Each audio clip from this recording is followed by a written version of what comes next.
अस्सलाम वालेकुम नाज़रीन, आज का सच के साथ मैं हूं नदीम हुसैन।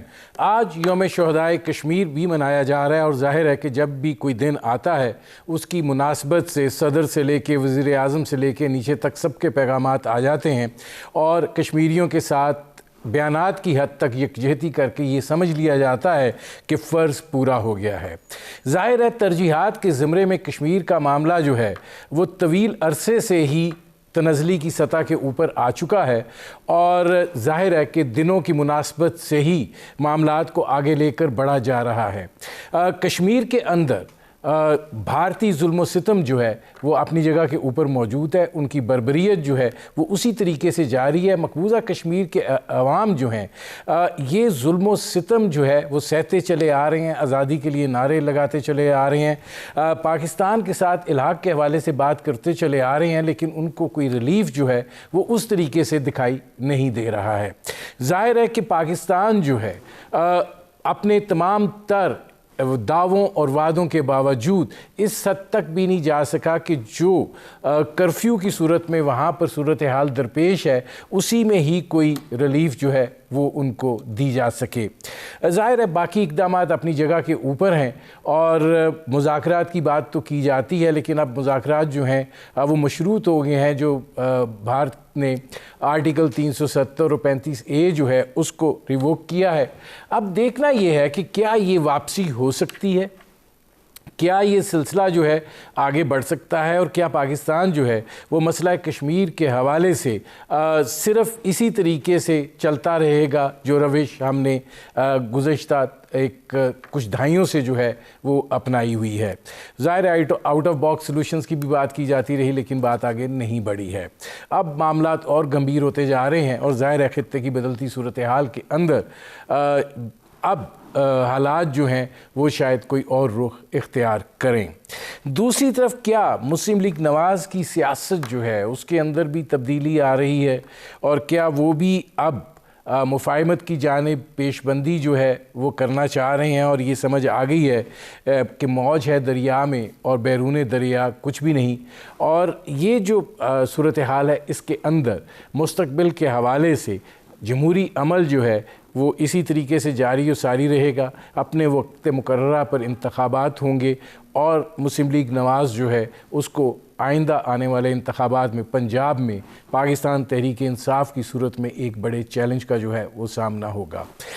इस चैलेंज से वो किस तरीके से नबर्द आज़मा होते हैं ये तो आने वाला वक्त बताएगा, लेकिन अभी के जो मामलात हैं क्या इसके अंदर जो एक टाइट शिकंजा है मुस्लिम लीग नवाज़ के लिए, क्या उसमें कोई ढलाव की है उम्मीद? ये वो सारा सिलसिला है जिस पर करेंगे बात। मेरे आज के मेहमान मुस्लिम लीग नवाज़ के secretary general seasoned politician Ahsan Iqbal.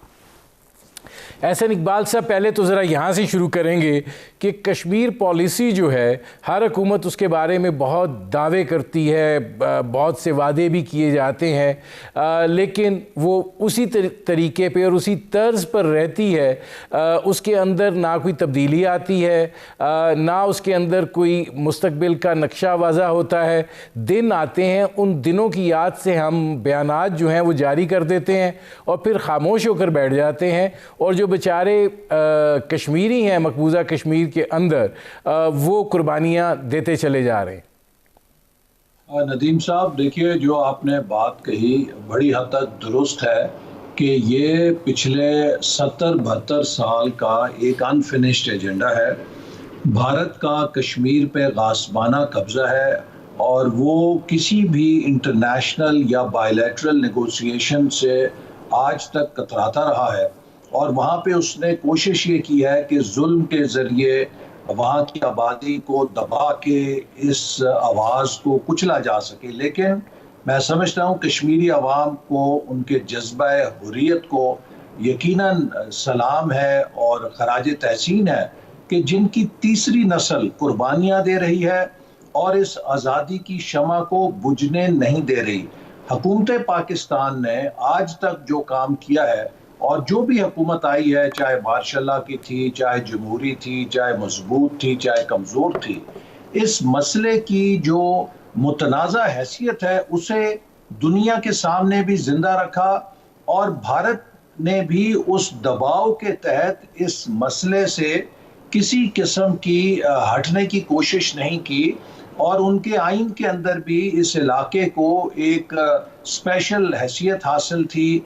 और अगरचे उन्होंने आर्टिकल 370 के ज़रिए उसे अपने यूनियन का बिलवास्ता हिस्सा बनाया, लेकिन उसके स्पेशल स्टेटस को तस्लीम किया, और वहाँ पर इजाज़त नहीं थी कि गैर कश्मीरी जाकर ओनरशिप लें, वहाँ पर उनकी आबादी को अक़लियत में तब्दील करने की कोशिश हो सके। ये वो हैसियत है उस इलाके की, एक स्पेशल स्टेटस, मुतनाज़ा हैसियत, जिसको भारत भी 2019 तक तस्लीम करता रहा। अलमिया यह है कि जब ये हुकूमत आई तो भारत ने अचानक 5 अगस्त 2019 को आर्टिकल 370 भी ख़त्म किया, और जो कश्मीर को एक खसूसी मुकाम उनके आइन में हासिल था उसे भी ख़त्म करके उसे अपनी रियासत का एक नॉर्मल रीजन या स्टेट करार दे दिया। ये एक बहुत बड़ा जारहाना इक़दाम था भारत का, जो उसने कभी इससे पहले 72 साल में जुर्रत नहीं की थी कि वो एकतरफा तौर पे कश्मीर की हैसियत को तब्दील करे। और हमारा इस हुकूमत से यही गिला है कि ये हमें दो चीज़ों का जवाब दे कि क्या पाकिस्तान की दिफाई या पाकिस्तान की जो कौमी सलाहियत है वो कमज़ोर हो गई थी, जिसकी वजह से हम भारत के थ्रेट परसेप्शन में इतने कमज़ोर नज़र आए कि भारत एकतरफा तौर पे ये काम कर गया। और अगर पाकिस्तान की दिफाई या पाकिस्तान की कौमी ताकत कमज़ोर नहीं हुई थी तो हुकूमत इस बात का जवाब दे कि वज़ीर आज़म के दौरे अमेरिका में उन्होंने क्या अंडरस्टैंडिंग की थी। फिर ये हुकूमत की अंडरस्टैंडिंग के बगैर इतना बड़ा कदम भारत नहीं उठा सकता था। आज तक हमें इसका जवाब नहीं मिला, और इसमें शक इसलिए ज्यादा है कि पिछले 2 सालों से हुकूमत ने कोई काबिले जिक्र कार्रवाई नहीं की। हद ये है, मैं आखिरी बात ये कहूंगा कि इसराइल जो दुनिया के अंदर इतना मसल रखता है, उसने भी जब मकबूजा फ़लस्तीन पे जंग अभी शुरू की तो सेंसरशिप नहीं लगा सका। नतीजा यह है कि जो वहां से फुटेज निकली उसने एक राय आमा हमवार की, और इसराइल उस राय आमा पब्लिक ओपिनियन के आगे झुकने पे मजबूर हुआ और उसने जंग बंद की। भारत ने, नदीम साहब, पिछले 2 साल से सेंसरशिप लगाया हुआ है, ब्लैकआउट रखा हुआ है कश्मीर में। वहां के जुल्म की कहानियां बाहर नहीं आ सकती, और हमारी हुकूमत इतनी गैर मौसर है, इतनी कमजोर हो चुकी है कि ये भारत पर इतना भी सफारती दबाव नहीं डलवा सकी कि वो सेंसरशिप खत्म होता, वो ब्लैकआउट खत्म होता। अच्छा, अब ज़रा दूसरी तरफ आते हैं। ये फरमाइएगा कि क्या मुस्लिम लीग नवाज़ की सियासत जो है वो बिलाखिर मुफाहमत के रास्ते पर जो है वो चल पड़ी है, और आपको लगता ये है कि यही वो रास्ता है जिसको अपनाकर अपने लिए कोई सूरत हाल बेहतर की जा सकती है? देखिए नदीम साहब, बात सीधी है कि पाकिस्तान अगर इसने मजबूत होना है, और जो हम सब की ख्वाहिश है कि ये मुल्क उन ख्वाबों की ताबीर बने जिनके लिए हासिल किया गया था। पाकिस्तान इसलिए नहीं बना था कि दुनिया की सफ में एक लंगड़ा लूला गरीब गुरबा मुल्क जो है एक और पैदा हो जाए। हमने एक दुनिया के सामने एग्जाम्पल बनना था कि इस खित्ते के जो मुसलमान जनूबी एशिया है वो एक जदीद कामयाब रियासत चलाने और उसको संभालने के अहल हैं। 72 साल से हम एक गर्दाब में फंसे हुए हैं, और वो ये है कि पाकिस्तान में सियासी इस्तेकाम नहीं पैदा हो रहा। हर 10 साल के बाद सिस्टम जो है वो जोल्ट का शिकार हो जाता है। पाकिस्तान के जो कानून और अदालती इदारे हैं वो रूल ऑफ लॉ के लिए एक मजबूत बुनियाद फराहम करने में कामयाब नजर नहीं आ रहे। यही वजह है कि पाकिस्तान ना फॉरेन डायरेक्ट इन्वेस्टमेंट हासिल कर रहा है अपनी तरफ, ना दुनिया के अंदर उस किस्म की इज्जत बना पा रहा है जिससे कि हम तरक्की कर सकें। हमारे मुल्क के अंदर मुसलसल बहरान के बाद बहरान आता है। हर 10 साल के बाद हम खोल के बैठ जाते हैं कजिया कि ये मुल्क सदारती निज़ाम पे चलेगा या पार्लिमानी निज़ाम पे चलेगा। देखिए, जिस मुल्क में इतनी ज़्यादा बेयकीनी होगी वहाँ पर कोई लोकल या इंटरनेशनल इन्वेस्टर करीब से भी नहीं गुजरेगा। अब ये फैसला हमने करना है कि क्या हमने पाकिस्तान को इसी तरह लंगड़ा लूला चलाना है, या हमने इस मुल्क को दुनिया के सामने एक कामयाब मुल्क बनाना है। अगर एहसन इकबाल साहब, मुझे ब्रेक लेना पड़ रहा है, मैं वापस आता हूँ, यहीं से शुरू करेंगे। आखिरी बात ये जी कि अगर हमने कामयाब मुल्क बनाना है तो हमें आइन के रास्ते पे चलना है। जो हमारी किताब कहती है, इस मुल्क की रियासत की किताब, उसके मुताबिक चलाना है। और अगर उस पर चलाना है, जो भी उसके मुताबिक चलेगा हमारी उससे दोस्ती है, और जो भी उस किताब से हटेगा हमारी उससे लड़ाई है। तो ना हमारी किसी से लड़ाई बिला वजह है, ना हमारी दोस्ती किसी से बिला वजह है। हमारा अव्वल और आखिर इस मुल्क का मुस्तकबिल है और इस मुल्क का इस्तेकाम है। एहसन इकबाल से मुझे एक ब्रेक लेना पड़ रहा है। नाज़रीन, सेक्रेटरी जनरल मुस्लिम लीग नवाज एहसन इकबाल से हमारी गुफ्तगू जारी है। वक्त हुआ एक मुख्तसर से मशहूर ब्रेक का, मिलते हैं इस वक्फे के बाद।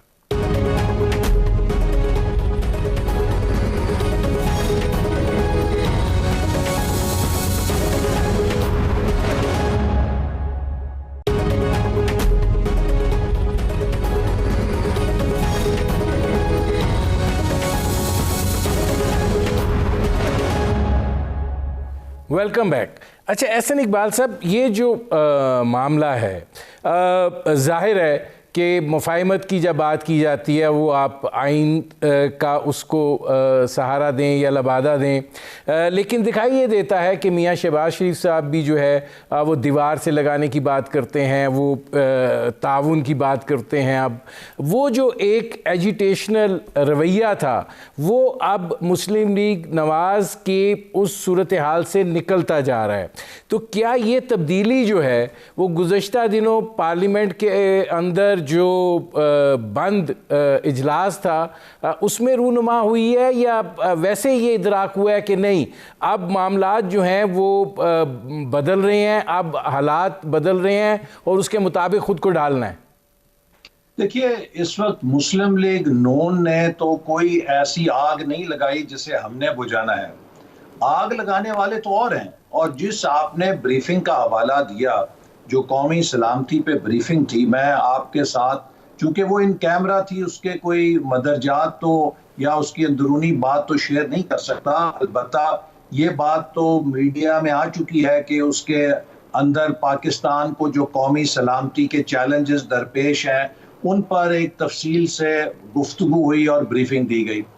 और मेरा उस ब्रीफिंग के एक अहम ओहदेदार से जब खाने का वक्फा था, यही सवाल था कि जो कुछ मैंने सुना है, आप मुझे बताइए कि इन खतरात के होते हुए दो चीज़ों के साथ हम कैसे चल सकते हैं।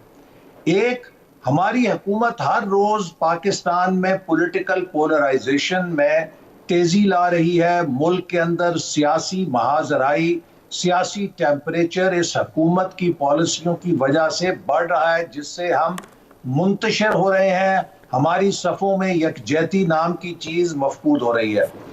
दूसरी, जो हमारे रियासती इदारे हैं उनकी पॉलिसीज़ और उनके हिकमत अमली के नतीजे में रियासत के अंदर जो मुख्तलिफ तबके हैं, जो मुख्तलिफ इलाके हैं, उनमें एलियनेशन बढ़ रही है। यानी कि उनके अंदर रियासत से कुर्बत नहीं हो रही, रियासत से दूरी आ रही है। तो ये महाजराई और रियासत से दूरी के जो दो अवामिल हैं, इनके होते हुए इन चैलेंजेस का जो कौमी सलामती के लिए हमें दरपेश है, कोई मुझे न्यूटन या आइंस्टाइन ला के समझा दे कि जब किसी मुल्क को ऐसे चैलेंजेस दरपेश हों और उसकी हुकूमत और रियासत पोलराइजेशन और एलियनेशन के एजेंडे पर गामजन हो, तो वो मुल्क कैसे उन चैलेंजेस से नबर्द आजमा हो सकता है। तो ये एक तजाद है। ये तजाद हमने नहीं पैदा किया, ये हुकूमत पैदा कर रही है। ये रियासती इदारों के पॉलिसियों का रद्द अमल है। लिहाजा अगर सूरत हाल ने नॉर्मलाइज होना है तो उसकी कुंजी ऑपोजिशन के पास नहीं है, उसकी कुंजी हुकूमत के पास है, उसकी कुंजी रियासती इदारों के पास है।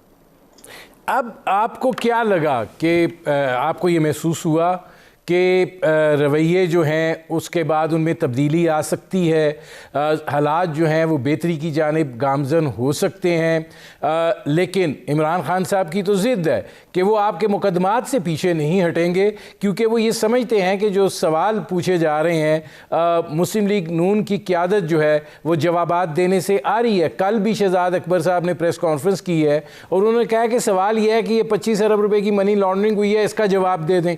तो ये जो सिलसिला है ये इसी तरह चलेगा, और या आपके रवैये में जो तब्दीली है वो इस अमर की अक्कास है कि नहीं कुछ बेहतरी हो सकती है? देखिए, हुकूमत ने एक पॉलिसी के तहत झूठ और बहतान का सहारा लेकर हमारी किरदार कुशी की मुहिम 3 साल से शुरू की हुई है। देखिए, आपको अच्छी तरह मालूम है कि इस हुकूमत ने जितने केसेस बनाए एक एक करके वो सारे कोर्ट ऑफ लॉ में रद्दी की टोकरी में फेंके गए। पिछले हफ्ते 3 फैसले हाई कोर्ट से आए हैं। शहबाज शरीफ साहब का आया, इसके बाद ख्वाजा आसिफ साहब का आया, फिर मेरा आया, बल्कि चौथा शायद खाकान अब्बासी साहब का आया। चारों फैसलों में ये बात दर्ज है कि नैब किसी किस्म के करप्शन का सबूत पेश करने से कासिर नजर आया। हमारे सामने रिकॉर्ड पे कोई करप्शन का एविडेंस नहीं पेश किया गया। ये बहतान और झूठ के जरिए जो मीडिया ट्रायल करते हैं, यही शहजाद अकबर साहब कागज लहराते थे यूं आके प्रेस कॉन्फ्रेंस में कि ये इनके करप्शन के सबूत हैं।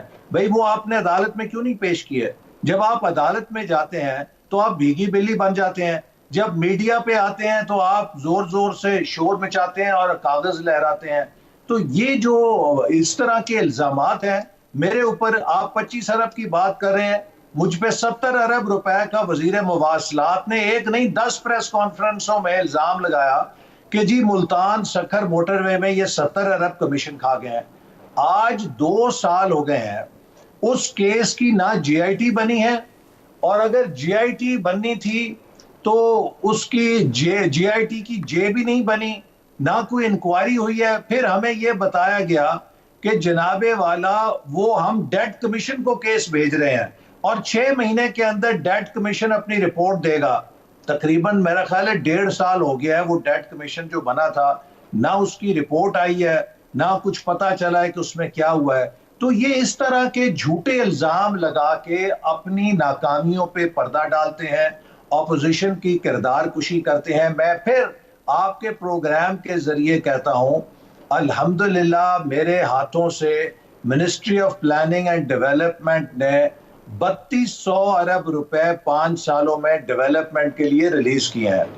मेरा चैलेंज है शहजाद अकबर को, मेरा चैलेंज है इमरान खान को कि आईएसआई आपके कंट्रोल में है, आईबी आपके कंट्रोल में है, आपके एफआईए के कंट्रोल में है, सारी मुल्क की एजेंसियों को लगाएं।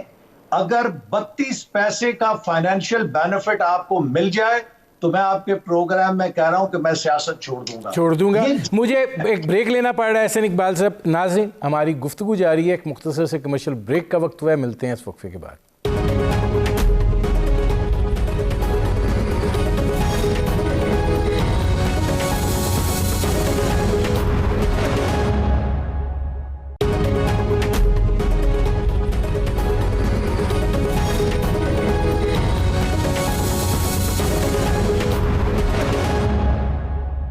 Welcome back. नाज़रीन, मेरे आज के मेहमान सेक्रेटरी जनरल मुस्लिम लीग नवाज़ एहसन इकबाल, उनसे हमारी गुफ्तगू जारी है। एहसन इकबाल साहब, ये फरमाइएगा कि फिर ख्वाजा आसिफ साहब जब ये बात कहते हैं कि मेरा सॉफ्टवेयर अपडेट हो गया है, बाकी का भी हो रहा है, तो क्या ये सॉफ्टवेयर जो है ये मुस्लिम लीग नवाज़ में अपडेट हो रहा है या ये क्या इससे मुराद है, क्या तब्दीली आ रही है? देखिए, वो तो उन्होंने एक, मैं समझता हूँ कि ज़राए मजाक कह दी होगी कि जो सोशल मीडिया पे चलता है कि जो लोग उठाए जाते हैं उनका सॉफ्टवेयर अपडेट हो जाता है। हम सबको अपना सॉफ्टवेयर कॉन्स्टिट्यूशन ऑफ पाकिस्तान पे अपडेट करने की ज़रूरत है। एक ही रास्ता है इस मुल्क को चलाने का कि सब आईने पाकिस्तान का इन लेटर एंड स्पिरिट उसको डिफेंड ही नहीं करें, उस पर अमल करें। यही सॉफ्टवेयर है जो पाकिस्तान को बचा सकता है। आईने पाकिस्तान के अलावा कोई सॉफ्टवेयर नहीं है जो इस मुल्क को मजबूत करे या इस मुल्क को तरक्की के रास्ते पे डाले। ऐसा इकबाल साहब ये फरमाइएगा कि आज़ाद कश्मीर के इंतखाबात हैं, मुस्लिम लीग नवाज़ को काफ़ी डंट पड़ा कि आपके लोग छोड़ के इलेक्टेबल्स गए। आपकी ये भी इंतखाबी मुहिम जो है ये बुनियादी तौर पर एक ऐसी मुहिम है जो ज़रिया है हुकूमत पर तनकीद के हवाले से, या आप समझते हैं कि आज़ाद कश्मीर के अंदर आप कोई बेहतर पोजीशन हासिल कर सकते हैं? जी देखिए, आज़ाद कश्मीर में इंशाल्लाह हम बेहतर पोजीशन में इसलिए हैं कि पिछले 5 साल आज़ाद कश्मीर में तरक्की के लिहाज से बेमिसाल रहे हैं। किसी किस्म के कोई स्कैंडल वहाँ पर नहीं आए, एक गुड गवर्नेंस रही है, अमन रहा है और बेमिसाल तरक्की हुई। चूँकि हमारी हुकूमत ने आज़ाद कश्मीर का तरक्याती बजट दुगना कर दिया था। इसके अलावा वफाकी हुकूमत ने भी बहुत सारी स्कीमों को वहाँ पर शुरू किया, तो लोग हमारी कंट्रीब्यूशन को रिकग्नाइज करते हैं। दूसरी बात यह है कि पीटीआई के पास तो वहाँ उम्मीदवार ही नहीं थे, ये तो चुरा रहे हैं कुछ हमारी जमात से, कोई पीपल्स पार्टी से, कोई इधर से उधर से। ये एक जिसे कहते हैं भानमती का कुनबा इकट्ठा करके अपने उम्मीदवार पूरे कर रहे हैं। तो मुस्लिम लीग नून वहाँ की पॉपुलर जमात है और वहाँ के अवाम नवाज शरीफ साहब से प्यार करते हैं। और मैं ये बात वार्निंग के तौर पे कहना चाहता हूँ, हुकूमत जिस पॉलिसी पर चल रही है, जिस तरह वफाकी वसाइल को इस्तेमाल करके वो इलेक्शन को चुराना चाहती है, अगर वो बाज ना आई तो हमारा कल को मकबूजा कश्मीर में भारत की हुकूमत की तरफ से धांधली के इल्जामात पे क्या स्टैंडिंग होगी। हमें तो एक केस स्टडी बनाना है आज़ाद कश्मीर के इंतखाबात को, जो हम जम्मू जो ऑक्यूपाइड है कश्मीर है, ऑक्यूपाइड जम्मू कश्मीर, वहाँ के लोगों को दिखा सकें देखिए ये आज़ाद इंतखाबात हैं और आपको इस हक से रोका जाता है। लिहाजा मसला कश्मीर की बुनियाद ही वोट है और इस वोट की इज्जत नजर आनी चाहिए इस इलेक्शन के अंदर, वरना हम अखलाकी तौर पे मसला कश्मीर पे अपना केस हार जाएंगे अगर वहां पर धांधली होती है। अच्छा, ये फरमाइएगा कि क्या किसी चीज़ को दबाना मकसूद हो, जैसे अदालतों में मुकदमात को दबाना मकसूद हो, तो लंबी तारीखें दे दी जाती हैं और ज़ाहिर है फिर आदमी के ज़हन से और वो जो एक इनिशिएटिव होता है वो भी निकल जाता है। लगता ये है कि पीडीएम भी अब हट गई है अपने उस एहतजाजी मोड से और आपने भी लंबी तारीखें दे दी हैं, कोई कराची की, कोई कहीं की, और वो जो था कि हम हुकूमत के ख़िलाफ़ एक मौसर एहतजाज जो है वो करेंगे, लगता ये है कि वो आपको दिखाई दे रहा है कि शायद वो मुमकिन नहीं है। देखिए, हुकूमत के खिलाफ जो हमारी राब्ता अवाम मुहिम है वो हमें दोबारा से शुरू करनी पड़ रही है। हमने जो सितंबर 2020 में जब पीडीएम का क़याम अमल में आया, उसके बाद 6 माह में बहुत अच्छा टेम्पो बना लिया था और अगर 26 मार्च को पीपल्स पार्टी हमारा साथ देती और हम लॉन्ग मार्च के बाद इस्तीफे दे देते तो ये हुकूमत चंद हफ्तों में, चंद दिनों में गिर जानी थी, चूंकि ये सिस्टम कोलैप्स कर जाता। बदकिस्मती से जब हम डी में पहुंचे गोल करने के लिए तो पीपल्स पार्टी ने टाइम आउट ले लिया और यकीनन उससे पीडीएम की जिद्दोजहद को बहुत नुकसान हुआ और वो सारा मोमेंटम जो हमने बनाया था वो टूट गया। अब हमें असर नौ अपनी सियासी जो मुहिम है उसको शुरू करना पड़ रहा है। लेकिन मैं समझता हूं कि जो सियासत में और जमहूरियत में आप जंग तोपों से या टैंकों से नहीं लड़ते, आपका बुनियादी हथियार और राय आमा है, पब्लिक ओपिनियन है, उसको आपने मोबिलाइज करना है। और जब पब्लिक ओपिनियन मोबिलाइज हो जाती है तो उस दबाव से कोई भी जमहूरी हुकूमत या जमहूरी निज़ाम गैर ताल्लुक या उससे डिस्कनेक्टेड नहीं रह सकता और वो राय आमा फिर हावी होती है, वो रास्ता निकालती है। नहीं, ऐसा इकबाल साहब, आपने ये जो बात की राय आमा की, आप समझते हैं कि आप उस राय आमा को उस हद तक मोबिलाइज करने में नाकाम रहे, जहाँ पे हुकूमत के लिए कोई चैलेंज हो सकता, और यही वजह है कि अब सारे इत्मीनान से हैं कि ठीक है इंतखाबात को 2 साल रह गए हैं, बस उसका वेट करो और फिर उस वक्त जो है उससे पहले फिर एक नई सफ़बंदी, नई एक सियासी तर्ज अमल जो है वो उसको अपनाया जाएगा? देखिए, मैं समझता हूँ कि हमारी एक कामयाबी राय आमा मोबिलाइजेशन की तो ये थी कि 10 ज़िमनी इलेक्शन तवातर के साथ सिटिंग गवर्नमेंट हारी है। ये भी अनहोनी बात है, चूँकि पाकिस्तान के अंदर अमूमन ये बात होती है कि जो हुकूमत होती है वो ज़िमनी इलेक्शन पे असरअंदाज होती है, और लोग भी समझते हैं कि हमारे वोट से हुकूमत नहीं बदलेगी, लिहाजा हम हुकूमत के साथ ही वोट दें। यहाँ 10 ज़िमनी इलेक्शन लगातार लोगों ने हुकूमत के खिलाफ वोट दे के हुकूमत को उसकी हैसियत बताई है। ये बहुत बड़ी फतह है, जमहूरी फतह है जो हमें हासिल हुई है। और दूसरी चीज, जैसे मैंने कहा कि अगर पीपल्स पार्टी हमारा साथ ना छोड़ती तो यकीनन हम कामयाब हो चुके थे और कामयाब हो जाते, लेकिन अब भी वो राय आमा मौजूद है। और आप देखेंगे कि आने वाले दिनों में ये जो हुकूमत का एतमाद है, अगर ये इतने पूरे एतमाद है तो सुबह शाम इनके असाब पे हम क्यों सवार हैं? हर हुकूमत के वजीर और वजीर आजम की जो आगाज है दिन का वो भी नवाज शरीफ और नून के साथ होता है, और शाम को भी वो हमारे खिलाफ जब तक मुगल्लज़ात ना बोले उनका दिन खत्म नहीं होता। एहसान इकबाल साहब, मेरे पास आखिरी मिनट रह गया है, आखिरी सवाल है आपसे, ये फरमा दीजिए कि क्या आपको यही लगता है कि सब लोग आइंदा इंतखाबात तक इसी तनख्वाह पर नौकरी करेंगे, और आपके नज़दीक पंजाब के अंदर जो बैटल ग्राउंड बनेगा उसमें पाकिस्तान तहरीके इंसाफ ही आपकी सबसे बड़ी मुतारिफ जमात होगी? क्योंकि ठीक है इलेक्शन आपने जीते हैं लेकिन उनके वोटों की तादाद में भी इजाफा हुआ है।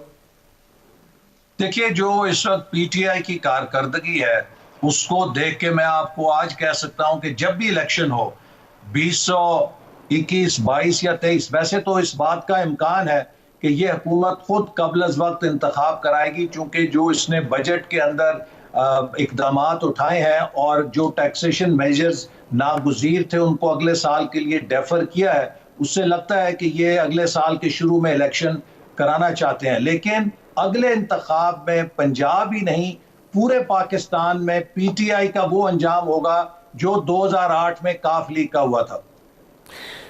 मेरे प्रोग्राम का वक्त ख़त्म हो रहा है। बहुत शुक्रिया एहसान इकबाल साहब। नाज़रीन, ये थे मुस्लिम लीग नवाज़ के सेक्रेटरी जनरल एहसान इकबाल। आपने उनकी गुफ्तगू सुनी। इस गुफ्तगू में एक अहम चीज़ जो आखिर में वो कह गए कि इस बात का इम्कान है कि आइंदा बरस इंतखाबात का बरस हो। इजाज़त दीजिए, अल्लाह हाफ़िज़।